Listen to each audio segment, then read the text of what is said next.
उत्तर प्रदेश के मुरादाबाद में आज एनडीए सरकार के कद्दावर मंत्री अनिल कुमार ने एक महत्वपूर्ण प्रेस वार्ता की।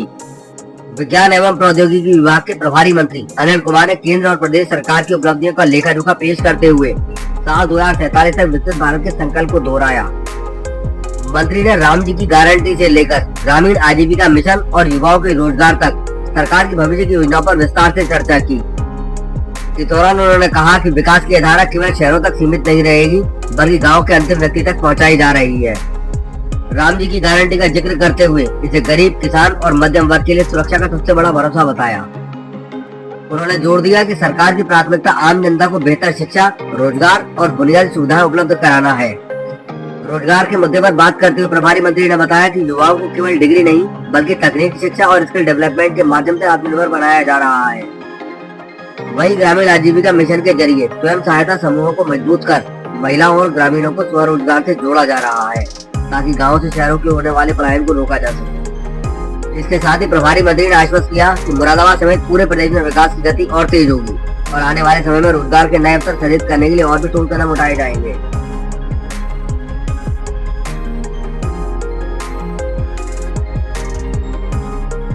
संसद में अभी एक नया कानून पेश हुआ है, विकसित भारत रोजगार एवं आजीविका मिशन ग्रामीण गारंटी अधिनियम 2025, सरल भाषा में वीबी जी राम जी अधिनियम 2025। उसी को लेकर ये प्रेस वार्ता थी कि जो पूर्व में जो योजना थी मनरेगा के नाम से, उसमें क्या कमियां थी, क्या खामियां थी। मैंने विस्तार से उन सब बातों पर अपनी बात रखने का काम किया है।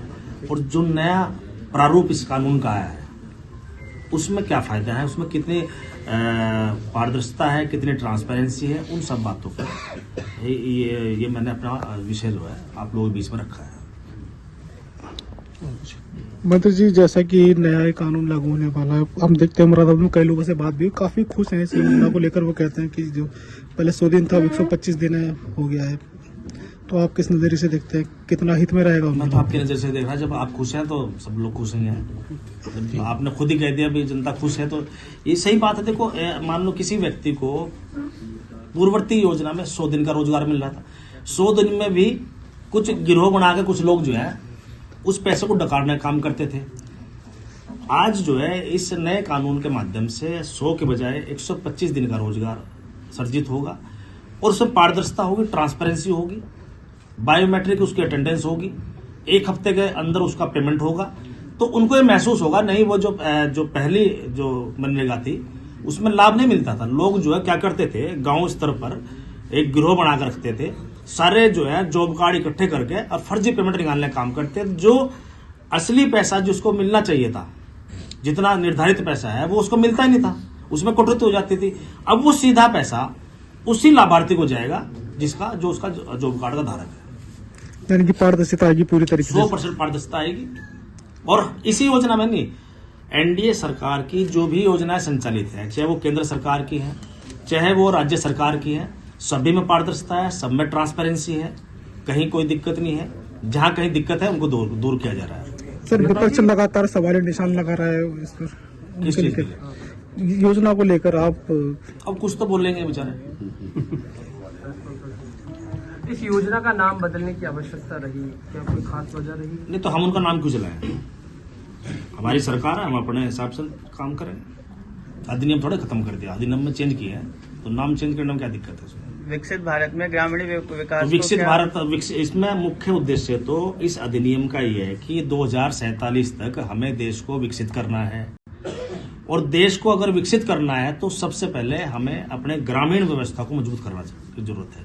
इसलिए इस अधिनियम को नए प्रारूप के साथ, नए नाम के साथ, नए तथ्यों के साथ में प्रस्तुत किया गया है और निश्चित रूप से देश की जनता को इससे एक बड़ा लाभ और फायदा होगा।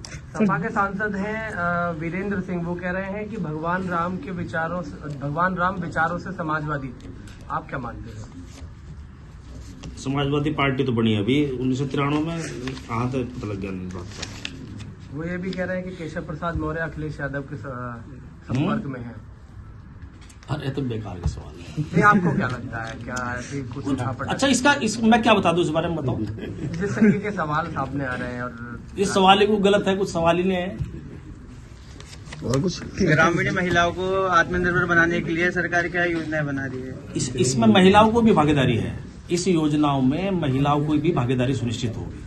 तो सभी को सशक्त, ग्रामीण अर्थव्यवस्था को सशक्त करना ही इस योजना का, इस अधिनियम का मुख्य मकसद भी है। हमारा टारगेट भी है कि हम ग्रामीण अर्थव्यवस्था को अपना मजबूत करें।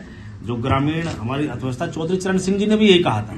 उन्होंने यही कहा था कि यदि हमें देश को सशक्त बनाना है, देश को अगर मजबूत बनाना है, देश की अर्थव्यवस्था को मजबूत करना है, तो हमें ग्रामीण अर्थव्यवस्था को मजबूत करना पड़ेगा। उन्होंने स्पष्ट कहा था कि देश की तरक्की का रास्ता देश के खेत खलियान से होकर जाता है। तो ये बात सच है। आज उसी बात को लेकर केंद्र सरकार काम करे, राज्य सरकार उसी बात को लेकर चल रही है, उसी विचार को लेकर चल रही है। अगर उनकी बात को सही ना मानते, जो महापुरुषों ने हमारी बातें कही है वो सब सत्य हैं, वो कहीं ना कहीं धरातल पर आज होती हुई दिखाई देती है। आज उसी परिप्रेक्ष्य में आदरणीय प्रधानमंत्री जी ने इन सब बातों को समझते हुए, चौधरी चरण सिंह की नीतियों को, उनके विचार को समझते हुए उन्हें भारत रत्न देने का काम किया है। कोई छोटी बात नहीं, इससे पहले भी सरकारें रही, लेकिन किसी ने नहीं सोचा कि किसी एक किसान के पुत्र को, किसान नेता को, किसान मसीहा जिसने किसान को जनवाने का काम किया, क्योंकि उसको भारत रत्न दे दे, नहीं दिया। तो मोदी जी ने दिया, हम उनका आभार व्यक्त करते हैं। तमाम किसान भाइयों ने उनका आभार व्यक्त किया। आज लेकिन उसी महापुरुषों में गांधी जी को आप किनारे कर दे रहे किनारे नहीं करे। गांधी जी तो हमारे बिल्कुल दिल में है। मनरेगा में किनारे कर रहे। विधानसभा में सबसे ऊपर फोटो गांधी जी का लगा हुआ है, किसी और का नहीं, विधानसभा मंडप के अंदर। मनरेगा विपक्ष का कहना है नाम बदलने से योजना का अपमान है गांधी जी का। ऐसा नहीं होता, मतलब नाम इसमें बदलने से अपमान कैसे हो गया, ये बताओ। ये विपक्ष का कहना है। है? पहले इंसान का नाम था, अब राम का नाम है, बता बड़ा कौन सा है?